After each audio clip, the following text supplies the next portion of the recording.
How are you? Fine, ma'am. Good, very good. So, yesterday we were discussing about the chemical kinetics and the order of reaction and molecularity of the reaction, right? I Yes, think ma'am. we were discussing about the molecularity.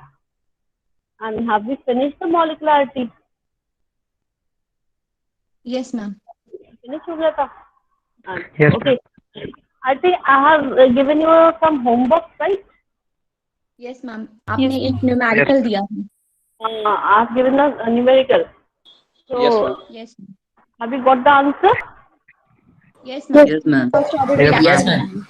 Yes, ma'am. Now, Yes, okay. ma'am. How many students are here? 51 students, right? अच्छा students, मैं आपको एक बात ये clear कर दूं, attendance मैं किसी भी समय में लूंगी, किसी भी टाइम पे लूंगी, तो ये मुझसे कोई ये नहीं कहेगा कि होता क्या है कि जब मैं क्वेश्चन पुट अप करना शुरू करती हूँ तो देन आप उसको लीव करना शुरू कर देते हैं, या आप में से ही कोई आपको ये बता दे कि मैम अटेंडेंस लेने जा रही है तो आप ज्वाइन होना शुरू हो जाते हैं। तो ये सब चीजें तो देखो हम लोगों को मालूम रहती कि आप लोग क्या करते हैं। तो आप कोशिश यही करें कि आपका नेटवर्क इशू ना हो और आप पूरे टाइम पर यहाँ पर क्लास में रहे। मेरा मन करेगा तो मैं स्टार्टिंग में ही अटेंडेंस स्क्रीनशॉट ले लूंगी ना।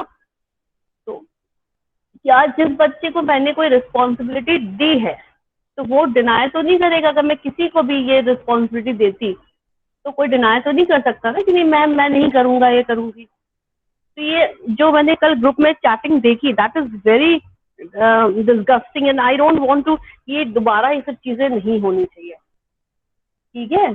और कोई भी कॉन्वर्सेशन अगर इस तरीके से आप करोगे तो मैंने जो ग्रुप में व्हाट्सएप ग्रुप में सबको बोला हुआ है कि सब भी मैसेज कर सकते हैं, इसलिए सेटिंग चेंज कर दी थी मैंने पहले कि भाई आपको कोई क्वेरीज हो, मगर if you are doing the conversation and use very bad language in the group, तो ये मैं टॉलरेट नहीं करूंगी, ठीक है। ये फर्स्ट टाइम था तो I am not going to take any action, otherwise I will have the all the chatting and जितने भी है मेरे पास है वो मैं बिल्कुल भी नहीं चाहती हूँ कि आप सब दोबारा कोई भी काम करो।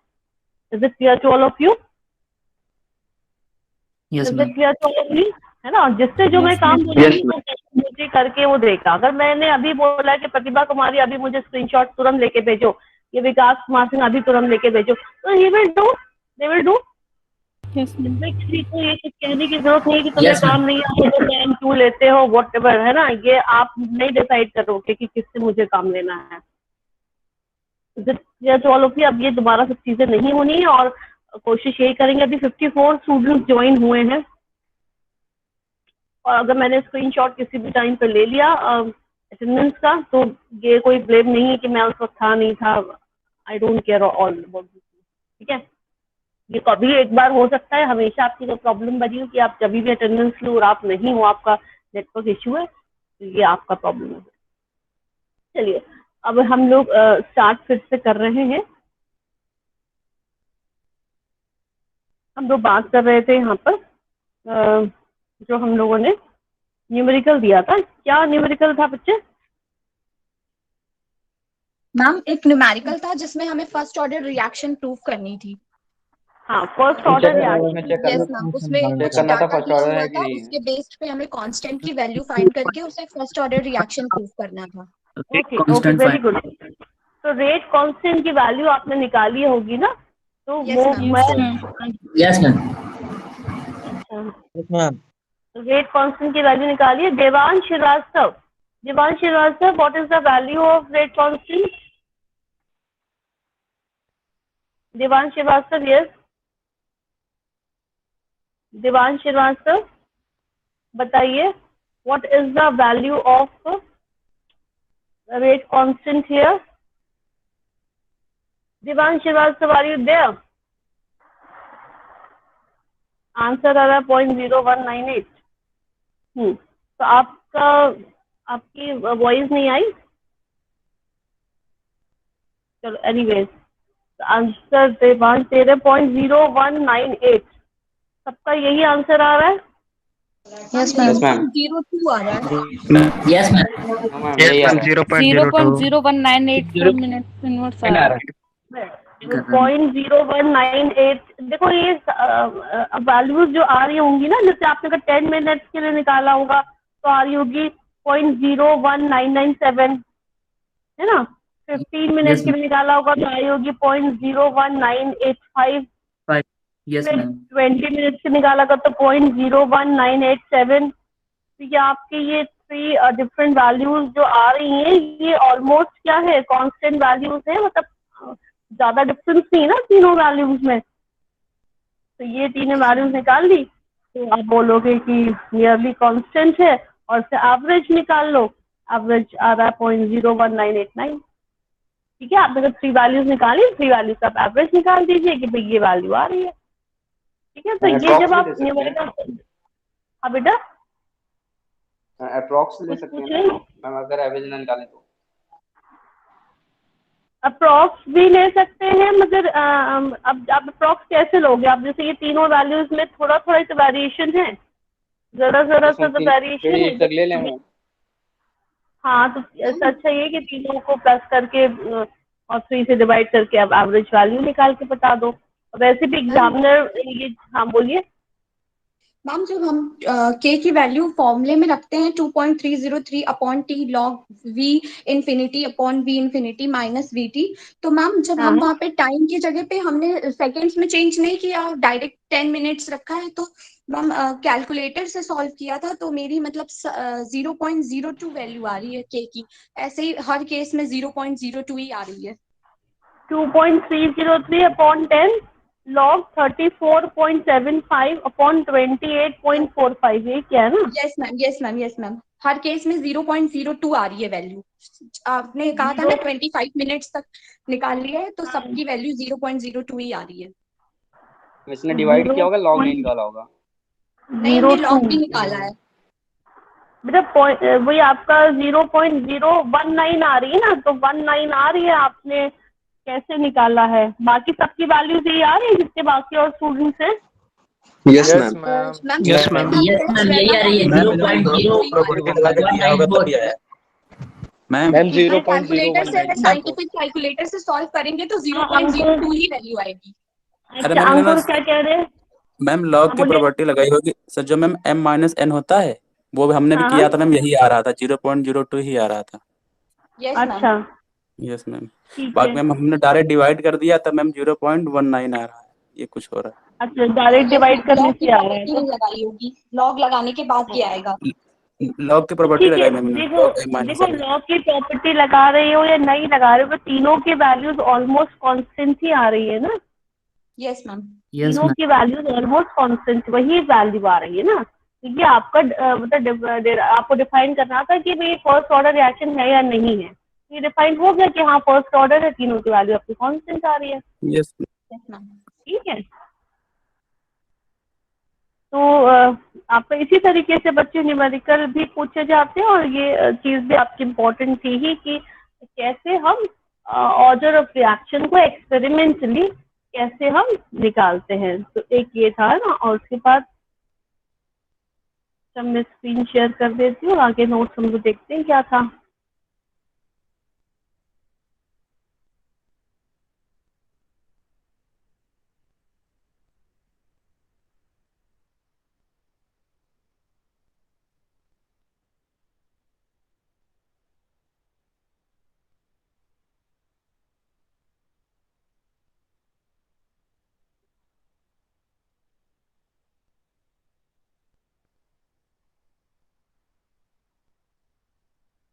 चलिए आएगा, तो इसमें हम लोगों ये आ गया।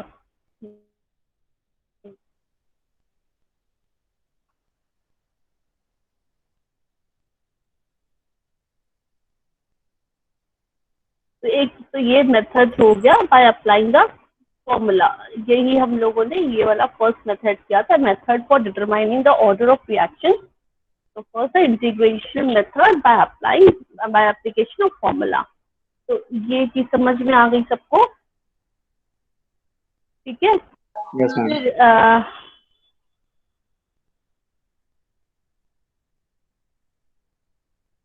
फिर है हमारा हाफ लाइफ पीरियड मेथड। तो हाफ लाइफ पीरियड मेथड भी क्या है हमारा कि देखो क्या आप लोगों ने क्या कंक्लूजन निकाला, अगर जीरो ऑर्डर रिएक्शन होगा तो हाफ लाइफ पीरियड पर क्या इफेक्ट पड़ेगा बताइए। A0/2K हो जाएगा। Proportional to the initial concentration, है ना। If the zero order reaction, for the zero order reaction, half life period is proportional to the initial concentration। ये फॉर्मूले में था ना आपके। और Yes, ma'am. Yes, ma'am. the first order reaction, the first order reaction, it is तो depend नहीं independent करेगा of उसको। concentration। Very good।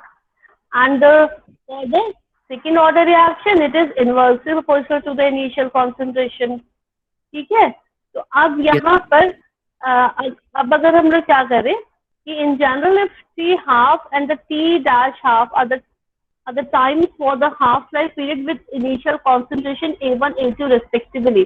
मतलब हम लोगों ने इनिशियल कॉन्सेंट्रेशन ली, A1 ली और A2 ली। ठीक है। सपोज पर एक हमने सब्सटेंस लिया, उससे 5 ग्राम लिया, दूसरा सब्सटेंस हमने 7 ग्राम ले लिया। ठीक है। आप क्या करा कि दोनों का हम लोगों ने हाफ लाइफ निकाला। तो टी हाफ किसका हाफ लाइफ है A1 के लिए, और टी डैश हाफ किसका हाफ लाइफ पीरियड है A2 के लिए। बात समझ में आई। और फिर अगर हम लोग निकाले T half upon T dash half equal to A2 upon A1 और पावर होती है n-1। ये फॉर्मूला है, ये भी बहुत इंपॉर्टेंट फॉर्मूला है, इसको भी याद रखेंगे। ये किसके लिए है कि जब हमारे पास क्या है कि दो इनिशियल कॉन्सेंट्रेशन है और उनका क्या है ये हाफ लाइफ पीरियड है। ठीक है।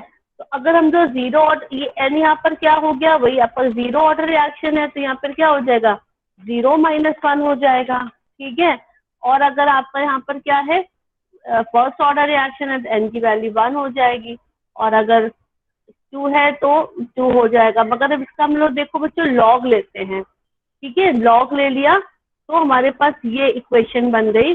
जब इसका हमने लॉग ले लिया तो देखो ध्यान से इक्वेशन क्या बन गई, n-1 is equal to log C half upon C dash half upon log A2 upon A1 is equal to log half minus log T dash half upon log A2 minus log A। देखो ये समझ में आ रहा है कि नहीं आ रहा।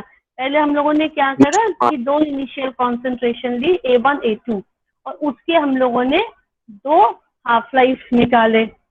A1 के लिए हाफ लाइफ क्या है T हाफ है, और A2 के लिए हाफ लाइफ क्या है T डैश हाफ है। ये एक इक्वेशन होती है। इसका जब हम लोग लॉग ले लेते हैं तो ये आ गया। ठीक है। इसका लॉग ले लिया तो ये आ गया। इसको देखो ये चीज समझ में आ रही है कि नहीं आ रही है लॉग लेने पर।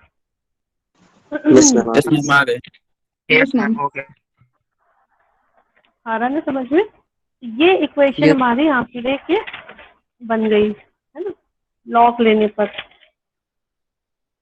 तो अब यहाँ पर क्या है, सिंस यहाँ पर देखिए since A1, A2 and T half and the T dash half are known, so order n can be computed।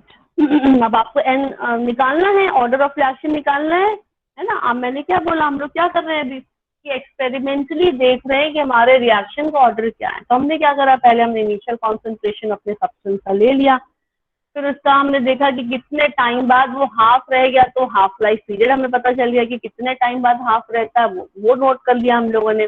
तो ये एक्सपेरिमेंट कर रहे हैं ना हम लोग, तो हम लोगों ने क्या निकाल दिया, टी हाफ की वैल्यू निकाल दी, इनिशियल कॉन्सेंट्रेशन में पता ही था, और इसका हमने फॉर्मूला पुट कर दिया। तो उसी सब्सटेंस का हम लोगों ने उसी रिएक्टेंट के दो इनिशियल कॉन्सेंट्रेशन के साथ मतलब 2 बार रिएक्शन करा और फिर ये फॉर्मूला लगा दिया, और यहाँ पर ये क्या आ गया हमारा ऑर्डर ऑफ रिएक्शन, एन की वैल्यू कैलकुलेट यहाँ पर हो जाएगी।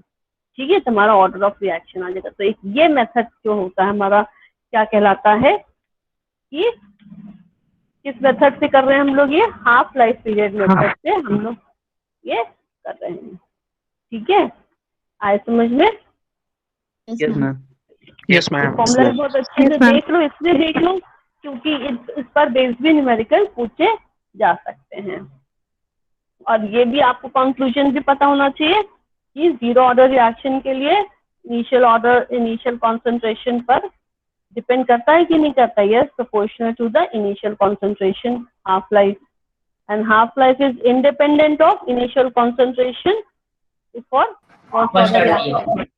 Yeah. And the second order reaction inversely proportional to the initial concentration. ठीक है, तो अब उससे हम लोगों ने ये हमारा ये फॉर्मूला बना लिया। ठीक है, तो ये भी एग्जाम में बच्चे पूछे जा सकते हैं और आपके न्यूमेरिकल पॉइंट ऑफ व्यू से कहेंगी और थ्योरी से भी पूछ सकते हैं कि मेथड बताइए। तो ये इंटीग्रेशन मेथड था, ये हाफ लाइफ पीरियड मेथड है। ठीक, समझ में आ गया? Yes, ma'am. Yes, ma'am. ठीक है, now comes to the third method, that is graphical method. अब ग्राफिकल मेथड में क्या होता है हम लोग कि फर्स्ट ऑर्डर रिएक्शन के लिए क्या हमारे पास आती है value t is equal to 2.303 k log a minus 2.303 upon k log a minus x। ठीक है, तो ये पता है हम लोगों को, है ना। फॉर फर्स्ट ऑर्डर रिएक्शन क्या होता है? t is proportional to the log a minus x, है ना। और सेकेंड ऑर्डर के लिए क्या होता है?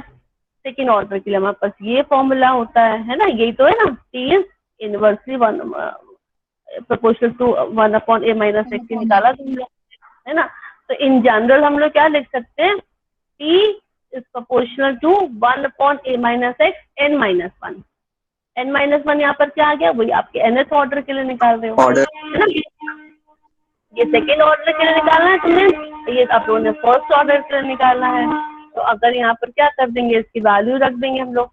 In this method for a particular experiment at different intervals of time, if log a minus x values on plotting against time t values gives a straight line, the reaction is of first order। बात समझ में आई? अब अगर हम लोग क्या करें, log a minus x और टाइम t पर ग्राफ बनाएं, ठीक है, log a minus x और टाइम t पर ग्राफ बनाएं। अगर ग्राफ में क्या आ जाए तो स्ट्रेट लाइन आती है, तो स्ट्रेट लाइन क्या बताती है कि हमारा हाँ ये फर्स्ट ऑर्डर रिएक्शन है। ठीक है, और अगर हम लोग 1 अपॉन a माइनस एक्स और t पर हम लोग ग्राफ बनाते हैं तब स्ट्रेट लाइन आती है, तब हमारा सेकेंड ऑर्डर रिएक्शन होगा। बात बन जाए? Yes, ma'am. किस पर हम लोग ग्राफ बना रहे हैं, हमारा फॉर्मूला क्या है हमारा? देखो एक फॉर्मूला ये हो रहा है फर्स्ट ऑर्डर रिएक्शन के लिए, t is proportional to log a minus x, मतलब कि ये इसके प्रोपोर्शनल है।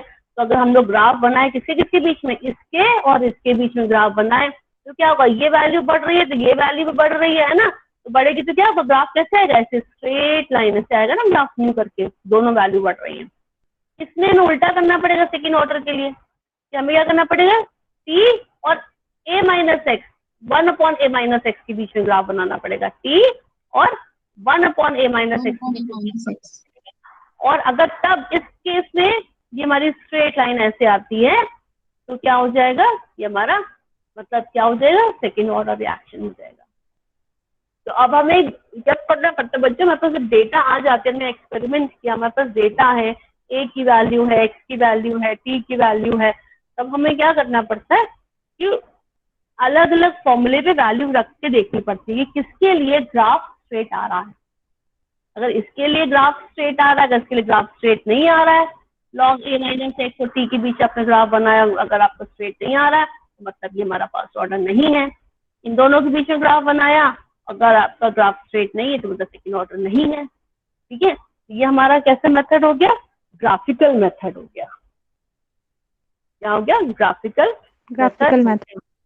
ठीक है, तो ये वैल्यू कहाँ से आ गई है, कैसे होगा, t is equal to log a minus x, क्योंकि आपने फॉर्मूला पढ़ा हुआ है ये। ठीक है, ये फॉर्मूला पढ़ा हुआ है, बाकी सब चीजें तो क्या है, यहाँ पर कांस्टेंट है, तो t किसके प्रोपोर्शनल है, इसी के प्रोपोर्शनल तो है। और फर्स्ट ऑर्डर रिएक्शन के लिए किसके लिए प्रोपोर्शनल है ये, 1 अपॉन a माइनस एक्स। ठीक है, ये इसके लिए प्रोपोर्शनल, बाकी ये तो क्या कांस्टेंट वैल्यू है। ये मेथड हो गया। कितने मेथड पढ़ लिए हम लोगों ने, 3 मेथड पढ़ लिए, graphical method, life period method और इंटीग्रेशन मेथड या by applying the formula.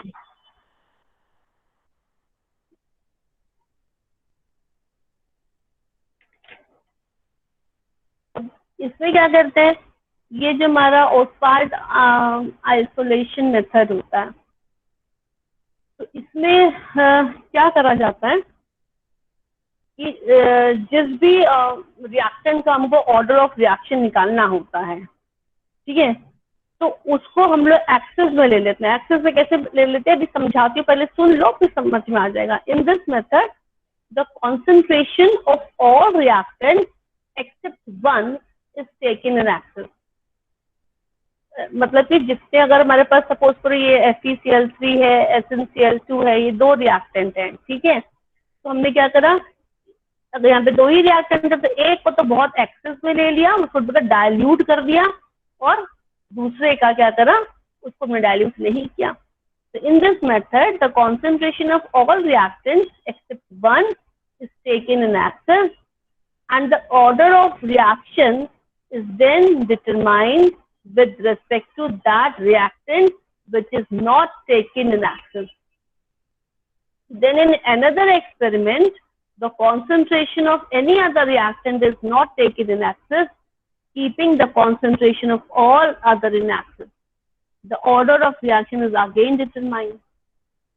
The reactant which is not taken access is said to be isolated from the other reactant which are in access.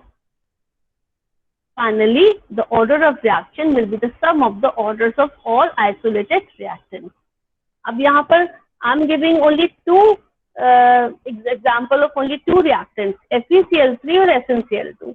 तो आपको order of reaction इसका जैसे निकालना है आपको, तो यहाँ पर क्या करा हम लोगों ने, पहले क्या करा, FeCl3 हम लोगों ने बहुत एक्सेस में ले लिया, बहुत ज्यादा क्वांटिटी में ले लिया, मतलब ये क्या हो गया, इसका बहुत ज्यादा एक्सेस में ले लिया। और ये क्या ले लिया, SnCl2 क्या ले लिया, ये कम क्वांटिटी में लिया, कम का मतलब जितनी नॉर्मल क्वांटिटी में लेना था, ठीक है। तो अब क्या करेंगे हम लोग, when FeCl3 taken in a large axis, the velocity with respect to SnCl2 is proportional to the first power of concentration of SnCl2।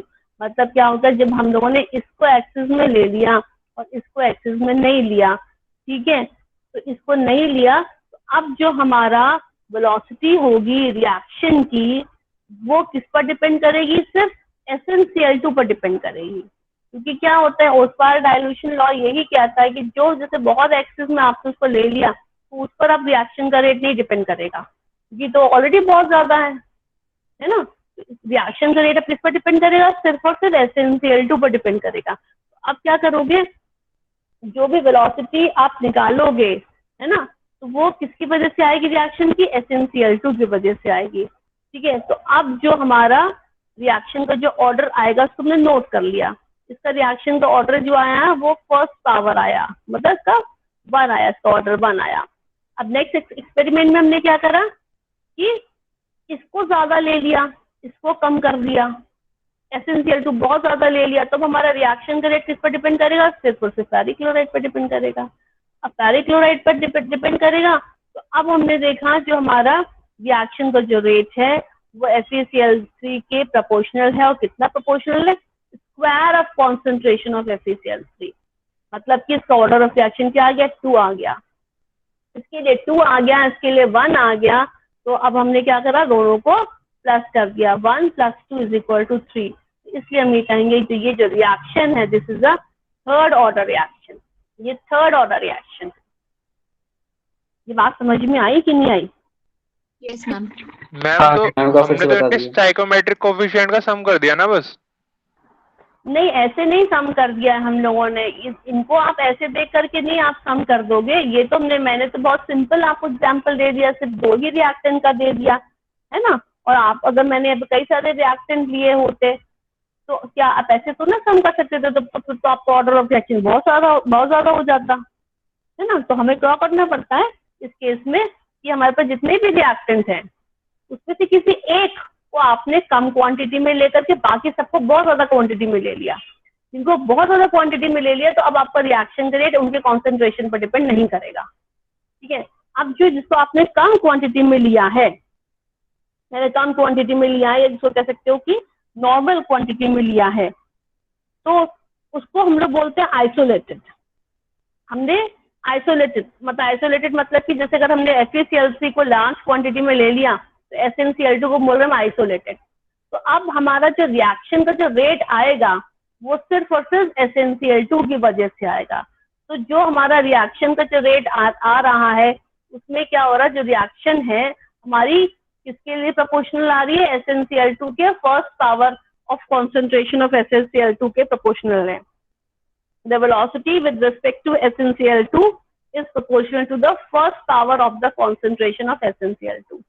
तो आप इसके लिए आप मतलब रिएक्शन का जो ऑर्डर आ गया ये 1 आ गया, ठीक है। अब दूसरे केस में हमने किसको आइसोलेटेड करना है, इसको आइसोलेटेड करना है, तो हमने इसको आइसोलेट कर दिया, मतलब इसको कम क्वांटिटी में लिया, इसको खूब ज्यादा क्वांटिटी में ले लिया। अब हमने फिर से रिएक्शन को प्रोसीड कराया, तो अब हमने देखा कि हमारा जो velocity with respect to FeCl3 I is proportional to the square of concentration of FeCl3 I. तो इसका स्क्वायर आया, तो इसलिए हमने क्या करा, इसका 2 आया ऑर्डर, इसका आया 1, तो हमने प्लस कर दिया। मगर अभी तो आपको ये रिएक्शन देख के समझ में आ रहा है कि ये 2 और 1 है, मगर एक्चुअली में हम लोग ऐसा नहीं करेंगे। तो बहुत सिंपल एग्जाम्पल है, खूब लंबी रिएक्शन होती तब कैसे निकालते हैं, तब क्या तो मैम ये एक्सपेरिमेंट बेस्ड है क्या? और क्या बेटा, स्क्वायर आया है, ऑर्डर ऑफ रिएक्शन जो है वो पूरा ही एक्सपेरिमेंटल बेस्ड है। मॉलिक्युलरिटी जो आप ऐसे निकाल सकते हो, मॉलिक्युलरिटी तो बोल दो कि 3 मॉलिक्युलरिटी है, 2 + 1 3 मॉलिक्युलरिटी है, मगर ऑर्डर ऑफ रिएक्शन नहीं हो सकता ना ऐसे, ठीक है। तो मैम ऑर्डर ऑफ पावर से हम लोग वो करते हैं ना, रेज टू द पावर, जैसा नोट में था। हाँ, तो वो पावर कहाँ से आती है, मैंने आपको एग्जांपल भी दिया था, आप तो आपको भूल रहे, मैं आपको फिर से स्क्रीन शेयर दूसरा करती हूँ।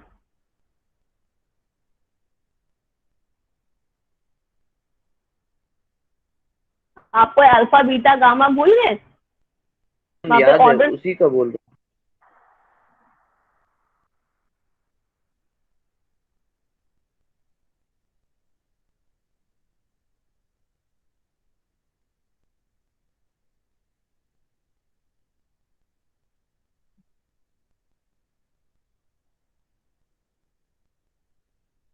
ये देखिए, ये जो सिंपल पावर्स हैं ABC, इनको प्लस कर देंगे तो हमारा ऑर्डर नहीं आएगा। ये थ्योरेटिकल एक्सप्रेशन होता है कि हम प्लस कर दें, मगर एक्चुअली क्या होता है कि सारे के सारे आपके रिएक्टेंट्स पार्टिसिपेट नहीं करते ना। रिएक्टेंट्स का पार्टिसिपेट करने का मतलब होगा जिनका कॉन्सेंट्रेशन चेंज हो रहा है। अब जिनको आपने बहुत ज्यादा क्वांटिटी में ले लिया, ठीक है, तो उनका कॉन्सेंट्रेशन चेंज हो रहा है या नहीं हो रहा है आप कैसे पता लगा पाओगे, क्योंकि ऑलरेडी बहुत ज्यादा है वो।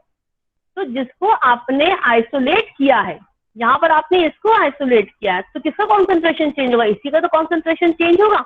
ये तो आपने ऑलरेडी बहुत ज्यादा लिया हुआ है, तो आप पता ही नहीं लगा पाओगे इसका कितना कॉन्सेंट्रेशन चेंज हुआ। हाँ बोलो बेटा। मैम जो पावर है वो जरूरी तो नहीं है जो उसकी स्टोइकियोमेट्रिक कोएफिशिएंट है उसके इक्वल रहे। हाँ वही तो, तभी तो हम कर रहे हैं, तभी तो हम एक्सपेरिमेंट नहीं कर रहे हैं, तभी तो हम एक्सपेरिमेंट नहीं कर रहे हैं। हाँ बोलिए। तो मैम मैं पूछ रहा हूँ, मैम जो एक्सपेरिमेंटली करेंगे तो उसमें तो ऑर्डर वही होगा जो उसकी पावर रहेगी, सबको ऐड कर देंगे। देखो कैसे करेंगे इसको, मैंने एक्सेस में ले लिया, ठीक है, इसको आइसोलेट कर लिया। इसकी कितनी क्वांटिटी ली आपको मालूम है, इनिशियल कॉन्सेंट्रेशन A मालूम है, ठीक है, इनिशियल कॉन्सेंट्रेशन आपको मालूम है ना A। उसके बाद जब रिएक्शन हो रहा है तब X कितना बन रहा है वो भी आपको मालूम है, टाइम कितना लग रहा है वो भी आपको मालूम है। तब आप क्या कर सकते हो, फॉर्मूले में पुट कर सकते हो ना वैल्यूज को। Yes ma'am. आपको क्या यहाँ पर क्या करना है, देखो यहाँ पर आप ऐसे समझो ये पूरा एक्सपेरिमेंटली बेस्ड है, तो आपने यहाँ पर क्या करा है कि ये बहुत ज्यादा क्वांटिटी में, बहुत एक्सेस क्वांटिटी में, ये आपका नॉर्मल क्वांटिटी में, ये आइसोलेट है। तो बहुत ज्यादा एक्सेस क्वांटिटी में है तो उसका कॉन्सेंट्रेशन तो वैसे ही नहीं चेंज होगा। तो अब आपका जो रिएक्शन का रेट है किस पर डिपेंड कर रहा है, सिर्फ और सिर्फ SnCl2 पर डिपेंड कर रहा है। और कितना प्रोपोर्शनल आ रहा है, सिर्फ first power of concentration of SnCl2। ये first power of concentration of SnCl2 जो लाइन लिखी हुई है ये तो मैंने इसे लिख दी है, बट इसके लिए तो एक्सपेरिमेंट आपको करना पड़ेगा। Yes ma'am. इसके लिए पूरा एक्सपेरिमेंट होगा कि आपका फर्स्ट कैसे आ रहा है, first power of concentration of HNCl2 कैसे आ रहा है। इसके लिए भी आपको एक्सपेरिमेंट करना पड़ेगा। एक्सपेरिमेंटली आपने देखा कि अब जो हमारा रिएक्शन का जो रेट आ रहा है वो फर्स्ट ऑर्डर का आ रहा है।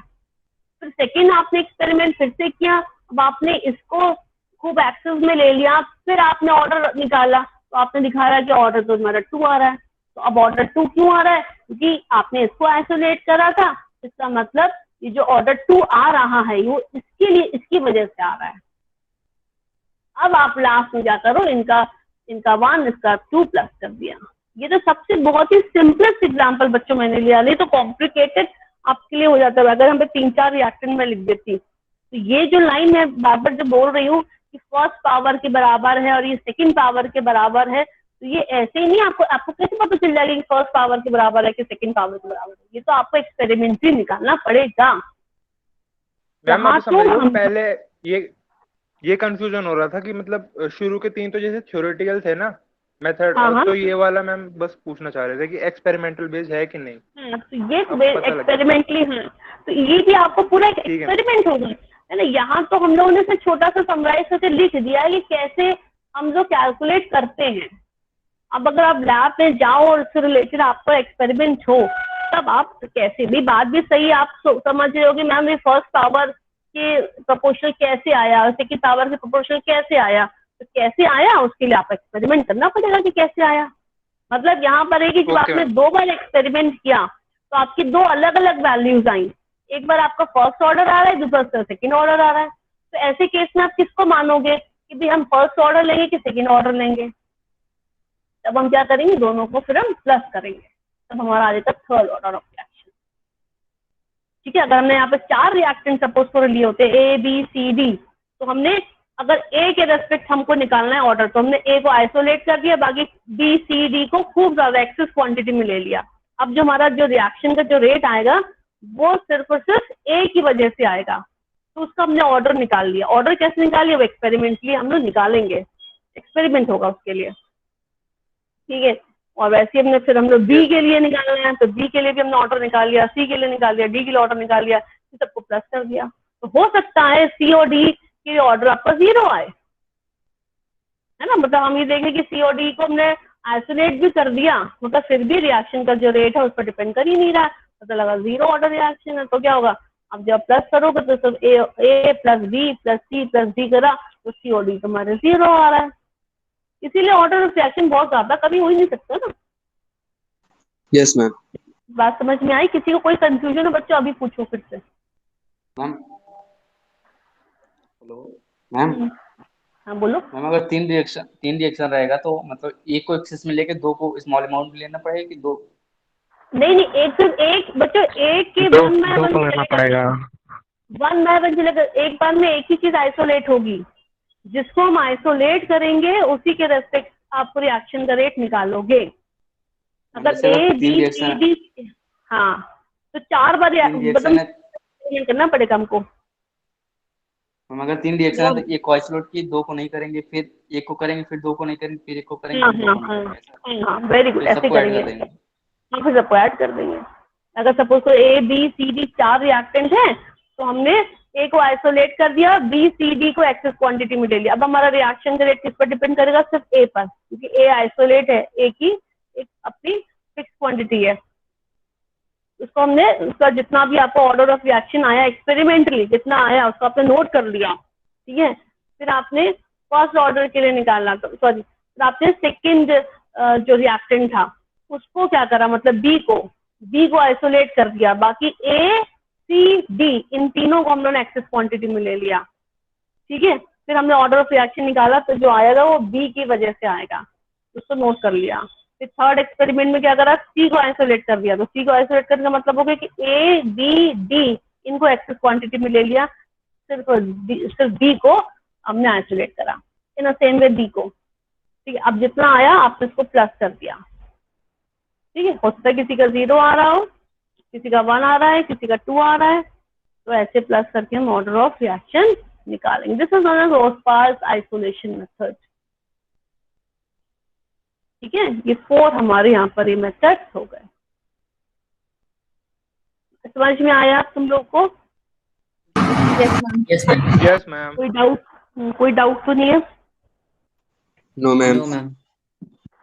ठीक है, वेरी गुड। तो ये आपका यहाँ पर चीज हो जाती है।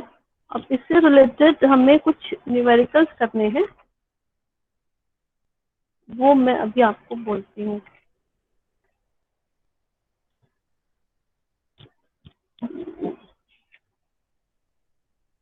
चल, एक क्वेश्चन तो हमने ये कर ही लिया था। एक क्वेश्चन जल्दी से और नोट करो बच्चों, और इसका भी आंसर मुझे आप बताइए।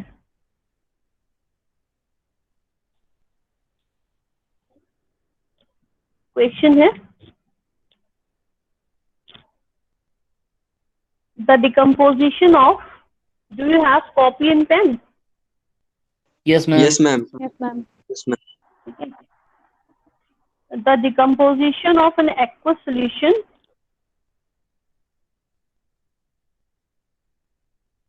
of ammonium nitrite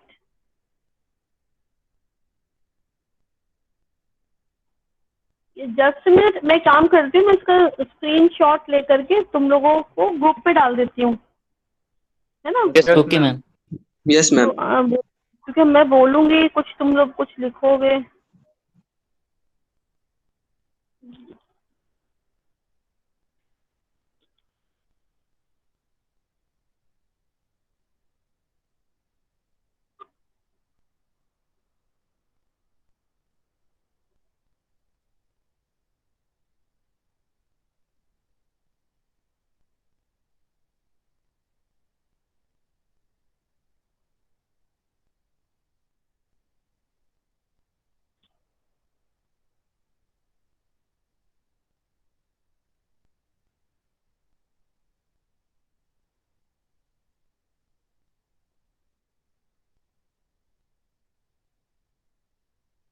yes, now check your WhatsApp. WhatsApp में चेक हो जाएगा ना तुम लोगों को? व्हाट्सएप पे चेक यस हो मैम। जाएगा?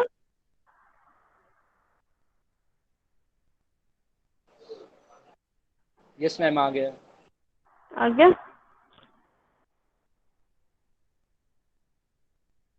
सबको मिल गया question? Yes ma'am. Yes ma'am. हाँ, करूँ जल्दी से ये वाला क्वेश्चन करूँ?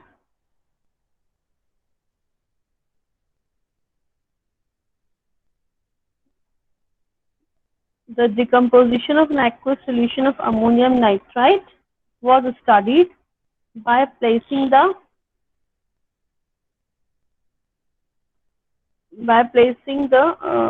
apparatus in a thermostat maintained at a particular temperature. The volume of nitrogen gas collected at different intervals of time was as follows. Language से हमें कोई मतलब नहीं, लैंग्वेज से कुछ भी लिखा हो। लास्ट में क्या लिखा हुआ? From the above data prove that the reaction is of first order. ये निकालना है भी फर्स्ट ऑर्डर है या नहीं है।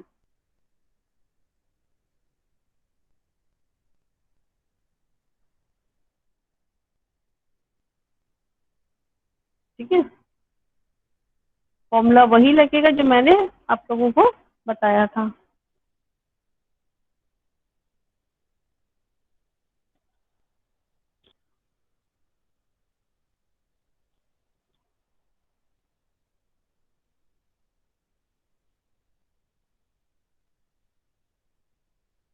ये दूसरा एक और क्वेश्चन मैं उसको भी भेज देती हूँ।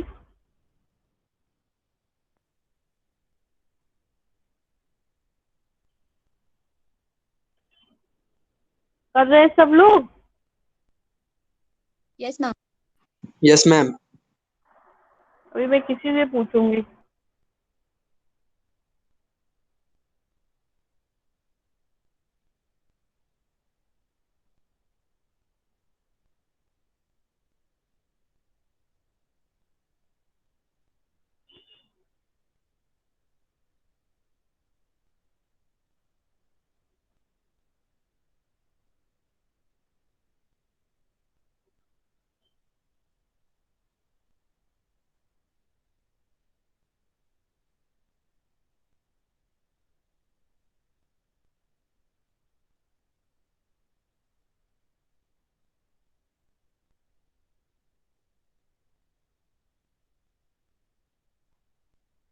एक और क्वेश्चन मैंने सेंड किया, मगर पहले मुझे इसका आंसर बताओ फिर उसका बताना।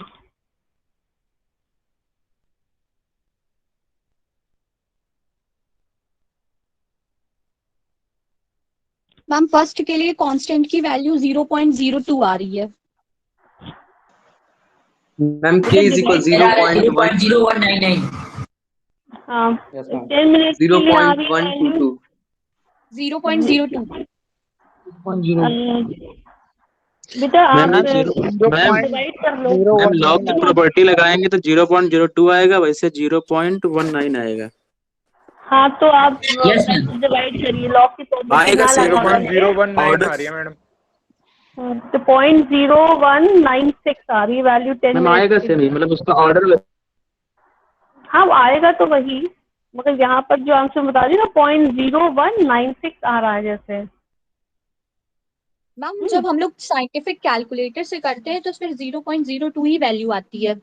वो लॉग की प्रॉपर्टी लगाकर हो रही है। मैम लॉग की प्रॉपर्टी लगा के कर रही तब आ रहा है, वैसे नहीं आएगा इतना। हाँ तो कोई उससे कोई फर्क नहीं पड़ेगा, वैल्यू तो कांस्टेंट ही रहती है सेकंड ना। के लिए भी इतना ही आएगा मैम, नेक्स्ट के लिए भी इतना ही आएगा, चाहे प्रॉपर्टी से करेंगे। नहीं देखिए, लॉग की प्रॉपर्टी लगाओगे तो एग्जैक्ट वैल्यू आएगी ना तुम्हारी, तो इसलिए डिवाइड कर दो, इसीलिए मैं देखो डिवाइड कर दो। डिवाइड करने से क्या हो रहा है कि थोड़ा हल्का एक आध वेरिएशन आता है पॉइंट्स का। अब जो 15 मिनट्स के लिए आपका रहा 0.0198 आ रहा होगा, 10 मिनट्स के लिए 0.0196 आ रहा है, 15 मिनट्स के लिए 0.0198 आ रहा है, और 20 मिनट्स के लिए अगेन कितना आ रहा है 0.0196 आ रहा है। मैम अगर हम लोग एग्जाम में यही कैलकुलेटर से अगर वैल्यू फाइंड करेंगे तो क्या वो गलत हो जाएगा? नहीं गलत इसलिए नहीं होगा क्योंकि वैल्यू तो कांस्टेंट ही निकालूंगी ना, वैल्यू तो तीनों के लिए यस मैम। कांस्टेंट ही आ रही है ना। अब मैम तुम्हारे चाहे जैसे तीनों भी के करें लिए मैम कांस्टेंट आनी चाहिए ना बस। हाँ, अब तुमने जब निकाला बेटा तो तुम्हारे में तीनों में देखो 0.02 आ रही होगी साक्षी, है ना। Yes ma'am. तो फिर वही होता है ना कि वो वेरिएशन बिल्कुल भी नहीं हो रहा, इसलिए अगर डिवाइड करके निकालोगी थोड़ा सा वेरिएशन हो जाता है कि हाँ एक 0.001 का वेरिएशन हो जाएगा या 0.002 का वेरिएशन हो जाएगा। अब देखिए फर्स्ट वाले में आपका 0.0196 आ रहा है, 15 वाले में 0.0198 आ रहा है, 20 वाले में 0.0196 आ रहा है।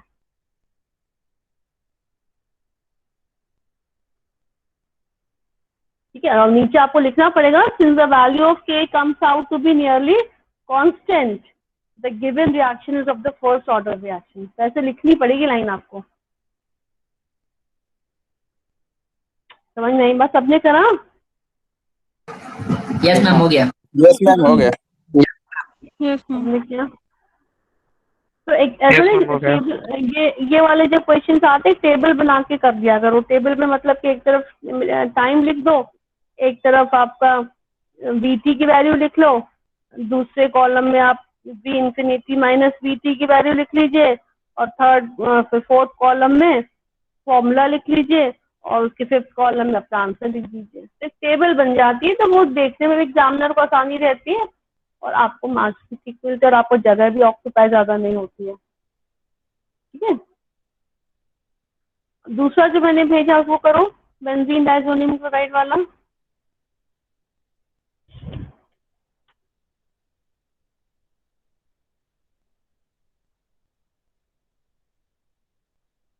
बेंजीन डाइज़ोनियम क्लोराइड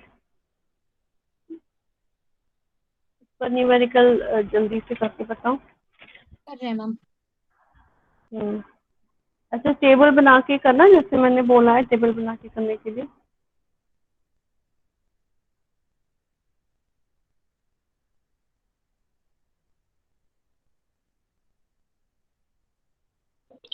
मैम बोलिए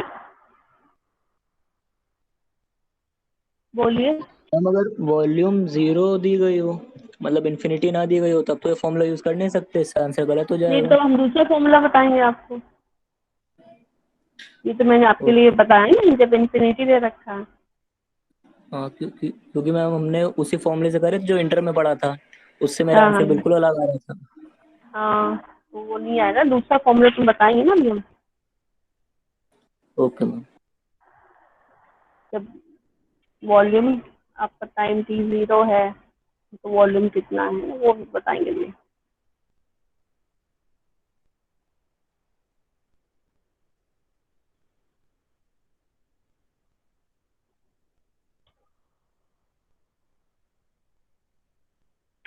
ऐसा करो तो फिर जस्ट जिन्होंने क्वेश्चन पूछा उसका भी फॉर्मूला बता दें उनको।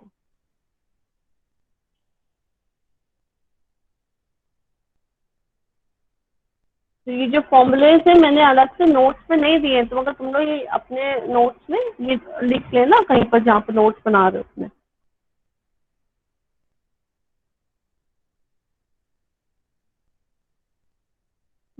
6 मिनट्स के लिए कितना आया? मैम अगर कैलकुलेटर से करें तो 0.07 आ रहा है सबके लिए। नहीं तुम 0.006 डिवाइड करो। मैम 0.067 जीरो आ रहा है मैम। 6 मिनट्स के लिए 0.0670 आ रहा है। Yes ma'am. है ना? तो क्या आ रहा है? 0.0670। अच्छा ये एक बात ध्यान रखना, यूनिट जरूर लिखते जाना। मिनट इनवर्स है ना, सबकी यूनिट क्या है? मिनट इनवर्स है, मिनट में ले रहे हो ना, minute inverse 0.0670 minute inverse. 12 minutes के लिए क्या आ रहा है? 0.0 इनवर्स 0.0683 आ रहा है ना? Yes ma'am. Yes ma'am. आपका 12 मिनट्स के लिए आ रहा होगा 0.0683। निकाल लो।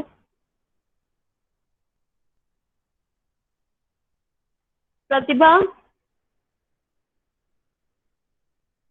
प्रतिभा, yes ma'am, yes ma'am, Aditya, जल्दी से Yes, मुझे अटेंडेंस भेजो जल्दी तुरंत, और किसी को इन्फॉर्म Okay, करने की कोई जरूरत नहीं है कि ग्रुप में ज्वाइन हो जाओ, ठीक है? ओके चलो, मैम।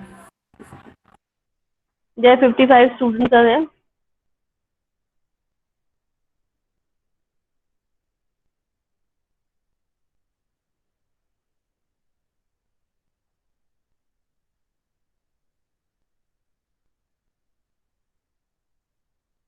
अब देखो 57 हो गए। ये अब प्रतिभा, ये किसी को इन्फॉर्म तो नहीं करती हैं आप? No ma'am. नहीं मैम, वो किसी को इन्फॉर्म नहीं करती है मैम। 56 हो गया, फिर 57 हो रहा है ना, ये सब नहीं होना चाहिए। मैम नहीं मैम, वो किसी को इन्फॉर्म नहीं करती मैम, लास्ट में अपने आप ज्वाइन हो जाते हैं लोग। अच्छा, तो आपका नाम प्रतिभा कुमारी है क्या? मैम पुनीत मिश्रा मैम, मैं भी सीआर हूँ ना, तो कभी कभी मैं भी ले लेता हूँ अटेंडेंस। अच्छा ठीक है, चलो प्रतिभा कुमारी, पुनीत, चलो जल्दी से मुझे स्क्रीनशॉट भेज दो। और चलिए अब ये हो गया हमारे पास। आंसर कितना आया 18 मिनट्स के लिए? 0.0684 मैम भेज दिया। ठीक, वेरी गुड, थैंक यू बेटा।